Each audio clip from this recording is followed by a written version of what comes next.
నోరూరించే పచ్చళ్ళు, స్వచ్ఛమైన veg and non veg pickles, కమ్మటి sweets, fastest worldwide delivery కోసం ఈ రోజే ఆర్డర్ చేయండి. ఇజ్రాయెల్, అమెరికా, ఇరాన్తో చేస్తున్నటువంటి యుద్ధం ఎప్పటిదాకా కొనసాగుతుంది, దాని ప్రభావం ఎక్కడెక్కడ ఎవరి మీద ఏ రకంగా పడబోతుంది, ఇవన్నీ మనతో చెప్పేందుకు లోక్సత్తా అధినేత జయప్రకాష్ నారాయణ గారు ఉన్నారు. ఒక్కసారి ఆయనతో మాట్లాడదాం. సార్ నమస్తే అండి. నమస్తే నిర్మా. సార్ ఏంటి అసలు ఎటు నుంచి ఎటుపోతుంది? నేనేమో యుద్ధం ఆపాను, లేకపోతే కనుక పాకిస్తాన్ ప్రెసిడెంట్ కూడా చనిపోయేవాడు, పాకిస్తాన్ అతలాకుతలం అయిపోయేది, కొన్ని వేల లక్షల మంది చనిపోయేవాడు అని చెప్పి కామెంట్ చేశాడు ట్రంప్ గారు. మరి ఆయన ఎట్లా యుద్ధం చేస్తున్నాడు ఇప్పుడు? ఎందుకు చేస్తున్నాడు? ఏం సాధిద్దామని చేస్తున్నాడు? ఎవరి మీద అంటే పై చేయి చూపించడం కోసం ఇదంతా? మళ్ళీ మధ్యలో డ్రాగన్ కంట్రీ కూడా ఎంటర్ అయిపోయింది ఇందులోకి. అమెరికా అధ్యక్షుడు డొనాల్డ్ ట్రంప్ తీరు ఏమిటంటే మనకు అర్థమైన మేరకు సార్ ఇంపల్సివ్, ఆ క్షణాన ఏది పుడితే అదే బుద్ధి, అన్ప్రెడిక్టబుల్. మామూలుగా ఒక దేశం కానీ లేకపోతే ఒక స్థాయిలో ఉన్న మనుషులు కానీ ఆ సందర్భాన్ని బట్టి వాళ్ళు ఏం చేస్తారో మనం ఊహించవచ్చు. ఎందుకంటే కొన్ని విధానాలకు కట్టుబడి ఉంటారు, వాళ్ళకు ఒక తాత్విక చింతన ఉంటుంది. మరి ఆ చింతన రీత్యా, ఆలోచన రీత్యా, వాళ్ళ తార్కిక శక్తి రీత్యా మనం ఈ రకంగా బహుశా ఈ నాయకుడో లేకపోతే ఈ ప్రభుత్వమో స్పందిస్తుంది అనుకోవచ్చు. డొనాల్డ్ ట్రంప్ అట్లా కాదు, అన్ప్రెడిక్టబిలిటీ. ఏం చేస్తాడు ఇప్పుడు తెలియకపోవటం ఒక రకంగా దాన్ని ఆయుధంగా ఉపయోగిస్తున్నాడు. ఉదాహరణకి భారత్ మీద 50% ఎవరు ఊహించలా. అదే కదా. భారత్కి అమెరికాకి ముఖ్యంగా జార్జ్ బుష్ జూనియర్ కాలం నుంచి చాలా ప్రగాఢమైన మైత్రి సంబంధాలు ఉన్నాయి. దీర్ఘకాలంలో రెండు ప్రజాస్వామ్య దేశాలు, స్వేచ్ఛాయుత దేశాలు, మరి చైనా లాంటి ప్రబలమైనటువంటి శక్తి, ఆర్థిక శక్తి, మిలిటరీ శక్తి, నియంతృత్వం పోకడల దేశం, ఇతర దేశాలని హడలెత్తించేటువంటి దేశం నిలువరించాలంటే మన మధ్య మైత్రి అవసరం అని అందరూ భావించారు. అవన్నీ దొంగలో దొక్కేసి అకస్మాత్తుగా మన మీద ఉరుమురి మంగళం పడ్డాడు, మన పడ్డాడు. కంచేత డొనాల్డ్ ట్రంప్ ఏనాడు ఏం చేస్తారన్నది ఊహించడం చాలా కష్టం. ఓకే, మన అనుభవం నుంచి నేర్చుకోవాల్సిన పాఠం అది. కాబట్టి సందర్భాన్ని బట్టి మన ప్రయోజనాలను మనం కాపాడుకుంటూ తానవ్వక నొప్పింపక మనం మన దేశ ప్రయోజనాలను కాపాడుకోవాలి. ఇంకా వేరే మార్గం లేదు. ఆయన అధ్యక్షుడు ఉన్నది కనుక అమెరికా ప్రపంచంలో అత్యంత ప్రబలమైన ఆర్థిక శక్తి, ప్రపంచంలో అత్యంత ప్రబలమైన సైనిక శక్తి, ప్రపంచంలో అతి ఎక్కువగా దౌత్యపరంగా పలుకుబడిన దేశం వివిధ కారణాల వల్ల. అది ఉన్నంత వరకు మనం డొనాల్డ్ ట్రంప్ మనిషిగా చూడకూడదు. ఆ దేశ అధ్యక్షుడు, నిర్ణయాధికారాన్ని ప్రజలు కట్టబెట్టారు. కాబట్టి ఆయనతో, ఆయన ప్రభుత్వంతో మనం వ్యవహరించవలసిందే, మన ప్రయోజనాలను కాపాడుకుంటూ. సార్ అంటే ఏంటి అసలు ఏం జరగబోతుంది? ఆ ఎఫెక్ట్ ఇప్పుడు ఇంకా ఇది కొనసాగుతుందా? చాలా మంది మాట్లాడుతున్నారు ఇది థర్డ్ వరల్డ్ వార్కి దారి తీస్తుంది, అన్ని దేశాలు కూడా రాను రాను క్రమేపీ ఒకటొకటి అట్లే ఎంటర్ అయిపోతాయి ఈ యుద్ధంలోకి అని అంటున్నారు. అలా జరుగుతుంది. వరల్డ్ వార్ అనే సమస్య ఉత్పన్నం కాదు, దాని గురించి ఆందోళన అక్కర్లేదు. మనం ఏంటంటే అదిగో పులంటే ఇదిగో తోక అట్లా వస్తుంది, ఆ సందేహం లేదు. అది ఎట్టి పరిశ్రమలు జరగదు. ఎందుకంటే అణ్వాయుధాలు అక్కడ ఎవరికీ లేవు. అణ్వాయుధాలు ఉన్న దేశాలు ఈ కారణంగా ప్రపంచ యుద్ధం చేసుకొచ్చి ఆత్మహత్య చేసుకోవాలని ఎవరు కోరుకోరు. కాబట్టి ఆ ఇబ్బంది లేదు. కానీ ఖచ్చితంగా ప్రపంచ ఆర్థిక వ్యవస్థ మీద ప్రభావం ఉంటుంది, తాత్కాలికంగానైనా కూడా. ఎంతకాలం గడిస్తే అంత ప్రభావం. ఉదాహరణకి ముడి చమురు మనందరికీ తెలుసు. ఆ దేశాల్లో గొప్పతనం ఏంటి? మామూలుగా ఎడారులు, ఎవరు పట్టించుకున్నాడు కాదు. అక్కడ ముడి చమురు ఉంది కాబట్టి ప్రపంచం మొత్తానికి 20వ శతాబ్దంలో 2వ శతాబ్దం అతి కీలకం. కాబట్టి ఆ దేశాల గురించి మనం పట్టించుకుంటాం. ఆఫ్రికాలో జరుగుతున్న గొడవలు జరుగుతున్నా మనం పట్టించుకుంటున్నా? పట్టించుకోవట్లేదు. జనం చచ్చిపోతున్నారు, ఒకరి మీద బొమ్మలు వేసుకుంటున్నారు, చంపుకుంటున్నారు. ఇక్కడ ప్రపంచానికి ఆయువు పట్టాయి, ముఖ్యంగా ఇంధన రీత్యా. రెండోది, ఇటీవల కాలంలో మధ్యప్రాచ్య దేశాలు ఒకప్పుడు ఛాందసానికి, సాంప్రదాయానికి కట్టుబడి మహిళలను పూర్తిగా అణిచివేసి మత సాంప్రదాయాల కారణంగా వ్యక్తుల స్వేచ్ఛని కాలరాసి ఎందుకు మనకు ఆ దేశాలతో అని చెప్పని అందరూ దూరంగా ఉండేవాళ్ళు. ఇప్పుడు ఏమైంది? ఆధునికీకరణలో భాగస్వాములు ఉన్నారు. అంటే ఎప్పటికప్పుడు ఆయిల్ యోగం అంతరిస్తుంది కాబట్టి $100 కోట్ల డబ్బుని జాగ్రత్తగా పెట్టుబడులు పెట్టి ఆధునిక టెక్నాలజీని ఉపయోగించి ఆధునికీకరణలో భాగం కావాలని చెప్పి మనం నిర్ణయం తీసుకున్నారు. అందుకే ఇటీవల కాలంలో మీరు చూసినట్టయితే మరి లక్షలాది మంది చాలా సంపాదించే శక్తి ఉన్నవాళ్ళు, మేధస్సు ఉన్నవాళ్ళు కూడా ఆ దేశాలకు వెళుతున్నారు, అక్కడ ఉంటున్నారు. సరే, భారతదేశం నుంచి అయితే బహుశా దాదాపు 1 కోటి మందికి పైగా ఆ దేశాల్లో మరి వివిధ ఉద్యోగాల్లో ఉన్నారు. అక్కడి నుంచి మన దేశానికి మరి చాలా పెద్ద ఎత్తున $100 కోట్ల, వేల కోట్ల డాలర్లు, 100 కూడా కాదు, వేల కోట్ల డాలర్లు మన దేశానికి అక్కడి నుంచి రెమిటెన్సెస్ వస్తున్నాయి విదేశీ మారద్రవ్య విషయంలో. కాబట్టి ఒకటి ఇంధన రీత్యా, రెండు ప్రపంచ ఆర్థిక వ్యవస్థలో వాళ్ళకు ఉన్న కొద్దిగా కీలకమైన భాగస్వాములు కావడం చేత ఈ రెండు కారణాలుగా ప్రపంచం ఖచ్చితంగా అల్లకల్లోలమవుతుంది. ఇతర ప్రాంతాల్లో కనుక ఎక్కడ యుద్ధం జరిగితే అది వాళ్ళకి గొడవ. అవును సార్, కరెక్ట్. యుక్రెయిన్ యుద్ధం కూడా యూరప్ మధ్యలో నడిబడ్డం జరుగుతున్నా కూడా కొంతమేరకు ఇబ్బంది కలిగింది తప్ప, యుక్రెయిన్లో ఉదాహరణకి కొన్ని పంటలు కొంచెం బాగా వ్యవసాయ ప్రధానమైన దేశం. మన దేశాన్ని చూసుకుంటే వంట నూనెలు, ముఖ్యంగా సన్ఫ్లవర్ ఆయిల్, వేరే మన పొద్దుతిరుగు పువ్వు ఇలాంటి నూనెలు యుక్రెయిన్ నుంచి ప్రధానంగా వస్తాయి. అట్లాగే ఆహార ధాన్యాలు ఇతర దేశాలకి యుక్రెయిన్ నుంచి చాలా పెద్ద ఎత్తున వెళ్తాయి. రష్యా మీద ఆంక్షలు విధించడం చేత ఆయిల్ విషయంలో ప్రపంచంలో కొంచెం యూరప్కు ముఖ్యంగా మనకంటే గ్యాస్ విషయంలో యూరప్ ధరలు పెరిగిపోయినాయి. మిగతా ఆయిల్ పెద్దగా పెరగల. మనలాంటి దేశాలకు వాళ్ళ నుంచి కొనొద్దన్నారు, వాళ్ళతో ఇంకోటితో కొంటాం. అంత ప్రభావం లేదు. కానీ ఇక్కడ అట్లా కాదు. ప్రపంచంలో దాదాపుగా 3వ వంతు ఆయిల్ అక్కడి నుంచి వస్తుంది. మరి రష్యాను గందరగోళపడి అక్కడి నుంచి ఆయిల్ కొనడానికి వీళ్ళేదో ఆంక్షలు పెట్టి మరి మధ్యప్రాచ్యం నుంచి కూడా ముడిచమురు రాకపోతే ఇది కనుక కొద్ది వారాలు దాటి కొనసాగినట్టయితే ప్రపంచం అల్లకల్లాలి మొత్తం ఆర్థిక వ్యవస్థ. అంచేత మనం దాన్ని తీవ్రంగా తీసుకోవాలి. కారణంగానే బహుశా ఇది నెల కంటే దాటదు. ఎందుకంటే నెల కంటే ఎక్కువ తట్టుకునే శక్తి ప్రపంచానికి లేదు. ఈ చమురు నిల్వలు వివిధ దేశాల్లో ఉంటాయి. ఎంత నిల్వ ఉందో మనకి చెప్పరు. అంచనాలు వేయడమే కానీ అది స్ట్రాటజిక్, అది వ్యూహాత్మకమైనది. అది తెలిసిపోతే ప్రత్యర్థులు దాన్ని అర్థం చేసుకుని ఈ దేశానికి ఇది ఆయువు పట్టుందని చెప్పి మన ఇబ్బంది పెడతారు. అందుకని ఏ దేశం బయట పెట్టదు. కానీ ఈ నిల్వలు నెలల తరబడి ఉండటం కష్టం కదా సార్. రోజులు వారాలు ఉంటాయి. కాబట్టి ఒక నెల కంటే ఎక్కువ బహుశా అది నడవదు నా దృష్టిలో.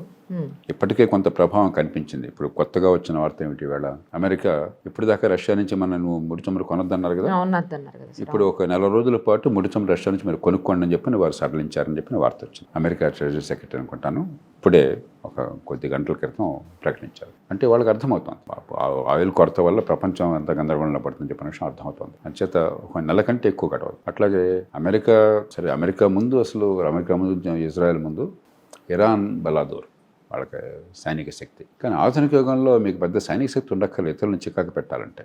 ఇరాన్ తీవ్రంగా నష్టపోతుంది. విధ్వంసం జరుగుతుంది అక్కడ. మౌలిక సదుపాయాలు కానీ, సైనిక శిబిరాలు కానీ, లేకపోతే వాళ్ళకి ఆయుధ సంపత్తి కానీ విధ్వంసం జరుగుతుంది. కానీ ఇటీవల కాలం టెక్నాలజీ ఏమవుతుంది, మీరు సోల్జర్స్ అక్కర్లేదు, ఖరీదైనటువంటి కోటాను కోట్ల డాలర్ల ఖరీదైనటువంటి ఆయుధాలు అక్కర్లేదు. ఈ డ్రోన్స్ లాంటివి తక్కువ ఖరీదున్న $20-30 పంపించేస్తే అక్కడ $100 కోట్ల నాశనం కావచ్చు. ఇరాన్ దానిలో ఆరితేరింది. రష్యాకు కూడా ఇరాన్ పెద్ద ఎత్తున ఈ డ్రోన్స్ని సరఫరా చేస్తున్నది. రష్యా వాటిని యుక్రెయిన్లో వాడుతున్నది. వాటిని ఆ డ్రోన్స్ని కానీ ఆ క్షిపణులను కానీ మరి న్యూట్రలైజ్ చేయాలంటే, వాటిని నాశనం చేయాలంటే యువతర వాళ్ళు వాడే ఆయుధాల ఖరీదు 100 రెట్లు ఎక్కువ ఉంటుంది. గోడితే గొడ్డలు వాడాల్సి వస్తుంది. వాడి పంపించేదేమో కొద్ది ఖర్చుతో ఒక డ్రోన్ పంపిస్తున్నాడు. ఆ డ్రోన్ని మనం విధ్వంసం చేయాలని చెప్పంటే మనం కోట్ల డాలర్లతో దాని మీద ఆయుధాలు ఉపయోగించాలి. అది ఎసిమెట్రిక్ వార్ఫేర్ అంటాం. అందుకనే మరి ఇంకో వార్త వచ్చింది ఏమిటంటే, అమెరికా ఇతర దేశాలు యుక్రెయిన్ సహాయం కోరుతున్నాయట. ఎందుకని, ఈ డ్రోన్స్ రష్యా నుంచి యుక్రెయిన్ వెళ్తుంటే వాళ్ళు తక్కువ ఖర్చుతో ఆ డ్రోన్లని విధ్వంసం చేయడం ఆ టెక్నాలజీ వాళ్ళు పట్టుకున్నారు. ఇప్పుడు వాళ్ళ దగ్గర నుంచి అమెరికా తీసుకుంటుంది. ఇప్పుడు బాబా మాకు ఇవ్వండి ఆ టెక్నాలజీ, లేకపోతే వీళ్ళని తట్టుకోలేకపోతున్నాం. ఉదాహరణకు ఒక డ్రోను వాళ్ళు పంపిస్తే ఖటార్లో ఉన్నటువంటి అత్యంత సంక్లిష్టమైన రాడార్ $1.1 బిలియన్, అంటే సుమారుగా 10,000 కోట్ల రూపాయలు విలువ చేసేటువంటి పరికరం ఒక డ్రోన్తో, కొన్ని లక్షల రూపాయల డ్రోన్తో ఢామని విధ్వంసం అయిపోయింది. కాబట్టి ఇది ఇరాన్ తీవ్రంగా నష్టపోతుంది, దానిలో అనుమానం ఏమాత్రం లేదు. కానీ అక్కడ ప్రభుత్వం మారుతుందన్న దానికి దాఖలాలు కనిపించట్లేదు. ఎందుకంటే వాళ్ళు పరమ ఛాందసవాదులు, చాలా ఏర్పాట్లు చేసుకున్నారు. నాయకత్వాన్ని చంపేసినా కూడా ఇతరులు వచ్చేట్టుగాను. అక్కడ సైన్యం, రెవల్యూషనరీ గార్డ్స్ ఉంటారు. వీళ్ళందరూ పూర్తిగా ఈ మతతత్వవాదుల పక్షాన ఉన్నారు. ఎందుకంటే వాళ్ళకి ఆర్థిక ప్రయోజనాలు ఉన్నాయి, మతం మీద విశ్వాసం ఉండొచ్చు, వ్యక్తిగతమైన సంబంధాలు ఉన్నాయి. కాబట్టి ప్రజలకి ఇష్టం లేదు. వాళ్ళు మెజారిటీ ప్రజలకి ఇక్కడ ఇరాన్లో ఉన్నటువంటి మతత్వాదులు, ఐతరులు అంటే ఇష్టం లేదు. ఎందుకంటే వాళ్ళని అణిచివేశారు క్రూరంగా.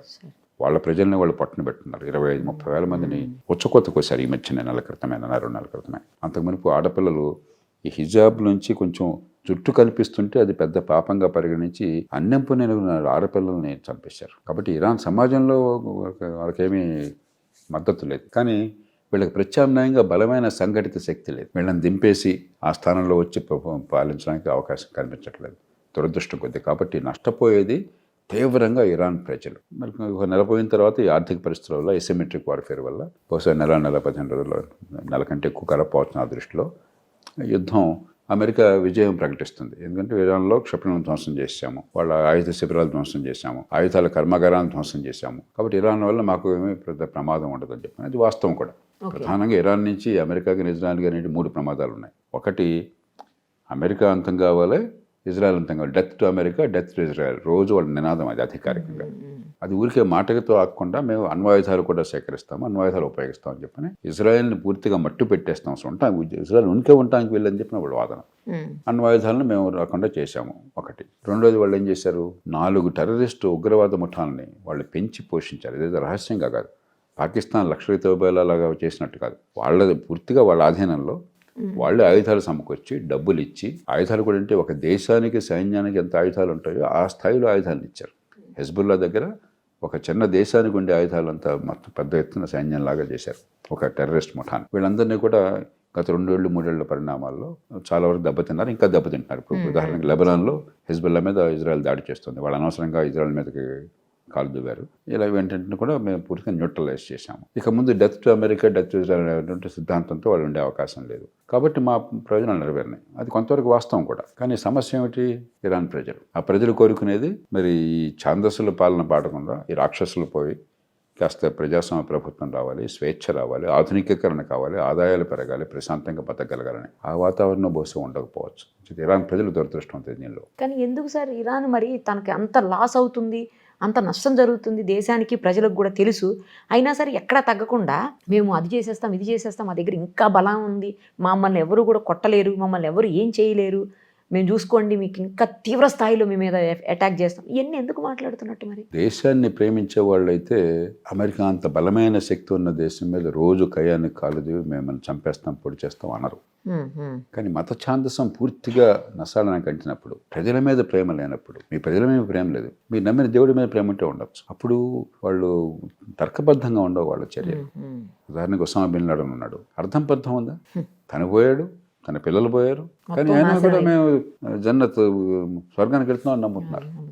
కాబట్టి ఛాందస్సం కావచ్చు, అధికారం నిలుపుకోవడం కోసం తాపత్రయం కావచ్చు, అంతే తప్ప రేషనల్గా తార్కికంగా ఆలోచిస్తే మీకు ఏ ప్రయోజనం లేనప్పుడు మీరు ఒక దేశంలో ప్రభుత్వం చేయాల్సిన పని ఏంటి? మన దేశ ప్రజల అవసరాలు గమనించడం, వాళ్ళ విద్య ఆరోగ్యం బాగు చేయడం, వాళ్ళ మరుగు సదుపాయాలు పెంచడం, వాళ్ళకి ఆదాయాలు పెంచడం, వాళ్ళ జీవన ప్రమాణాలు పెంచడం, అందుకోసం ప్రభుత్వం ఉన్నది. నియంతల ప్రభుత్వాలు కూడా ఆ పనులు చేసినాయి. హిట్లర్ ఉన్నాడు 20వ శతాబ్దంలో అత్యంత నరహంతకుడు, అంతకంటే నియంత ఇంకొకటి ప్రపంచ యుద్ధానికి దారితీశాడు కేవలం వ్యక్తిగా, ఒక వ్యక్తిగా. కానీ జర్మన్ల విషయానికి వస్తే ఆ యుద్ధం తర్వాత పరిస్థితులు తీసేస్తే ఆ జర్మనీలో ఆర్థిక సంక్షోభం నుంచి దేశాన్ని కాపాడాడు, ఆర్థిక ప్రగతిని పెంచాడు, ఫుల్ ఎంప్లాయ్మెంట్ అందరికీ ఉపాధి కల్పించే ఏర్పాట్లు చేశాడు, పారిశ్రామిక ఎదిగే ఏర్పాట్లు చేశాడు. నా దేశము నా ప్రజల కోసం చెప్పిన భావం ఉంటుంది. కానీ అదే హిట్లర్ యుద్ధంలో ఉన్మాద దశలో ఉన్నాడు కాబట్టి దేశం సర్వనాశనం అయిపోతుందని తెలిసిన సందర్భంలో మొదట్లో గెలుస్తూ వచ్చారు ఒక 2 ఏళ్ల పాటు. ఆ తర్వాత క్రమంగా ఓడుతూ వచ్చారు. అటు రష్యా ఇటు అమెరికా యుద్ధంలో దిగిన తర్వాత ఓడుతూ వచ్చారు. రష్యాని దింపింది వీళ్ళే, అమెరికాని దింపిందేమో జపాన్. కాబట్టి వాళ్ళు యుద్ధాన్ని దిగిన తర్వాత క్రమక్రమంగా ఓడుతూ వచ్చారు. ఇక చివరి 2 ఏళ్లలో గ్యారంటీగా ఓటమి ఖాయం, అంత పోతుందని తెలుసు. ఇది కొనసాగినట్టయితే జర్మనీ సైనికులు హతమవుతారు, ప్రజలు హతమవుతారు, సామాన్యులకి బాంబుల వర్షంతో చచ్చిపోతారు అని చెప్పి తెలుసు. కానీ ప్రాణంపైన ఒప్పుకోవాలి ఆ సంధికి. చివరికి ఆత్మహత్య చేసి చచ్చిపోయాడు. కాబట్టి ఆ ఉన్మాద దశలో ఉన్నప్పుడు వాళ్ళకి అసలు ప్రజలు తార్కికంగా ఆలోచించడం ఉండదు. అది ఇరాన్ ప్రజలకు దురదృష్టం. సరే, ఇప్పుడు మరి ఈ మనకి చమురు నిల్వలు తగ్గిపోతే ఆ ప్రభావం మన పెట్రోల్ డీజిల్ రేట్ల మీద పడిపోతుంది కదా సార్, అలాగే నిత్యావసరాల మీద కూడా పడిపోతుంది కదా. అంటే ఇప్పుడు రష్యా నుంచి కనుక మనకి ముడి చమురు ఇప్పుడు అమెరికా తీసుకోండి అని చెప్పి అన్నారు కాబట్టి అది వస్తే మనకు అంత ఇబ్బంది ఉండకపోవచ్చు. కానీ ఒకవేళ చమురు లభ్యమైనా కూడా ఏమవుతుందంటే ఈ చమురు కానీ న్యాచురల్ గ్యాస్ కానీ అంతర్జాతీయ కమోడిటీ.